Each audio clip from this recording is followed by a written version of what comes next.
Hello friends, Shri Swami Samarth. आज आषाढी एकादशी आहे आणि त्याचबरोबर सर्वांचे उपास आहे आणि त्याचबरोबर आज अंशूचा बड्डे पण आहे. पण उपास असल्यामुळे आपल्याला नॉर्मल केक कट करता येत नव्हता, त्याच्यामुळे तो नाराज नाही व्हावा म्हणून मी दुधाच्या चिकाचं केक बनवला, म्हणजे खरवस बनवलं आणि तो आम्ही केक कट केला की तो पण खुश आणि केक कटिंग झाल्याचा त्याला आनंद पण भेटेल. त्याचबरोबर सकाळीच न्यूजपेपर आला, त्याच्यामध्ये विठ्ठल रुक्माईची एवढी छान इमेज होती, मला खूप जास्त आवडली. त्याच्यामुळे मी मंदिराच्या शेजारीच ती स्टिक केली आणि मग त्याची पूजा केली, नैवेद्य दाखवला, साबुदाणा खिचडी, दही आणि बाकीचं सर्व फराळ होतं. दोघांनी मिळून ते पाया पडलो, थोडासा टाळ वाजून भजन पण म्हटले. खूप छान वातावरण झालं होतं. त्यानंतर आम्ही बड्डे असल्यामुळे अंशला क्रिकेटची बॅट घ्यायला गेलो, त्याला बॅट हवी होती गिफ्टमध्ये.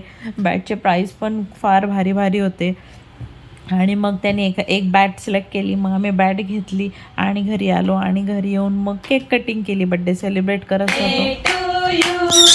Happy birthday to you, happy birthday to dear दादा, हॅपी बर्थडे टू यू.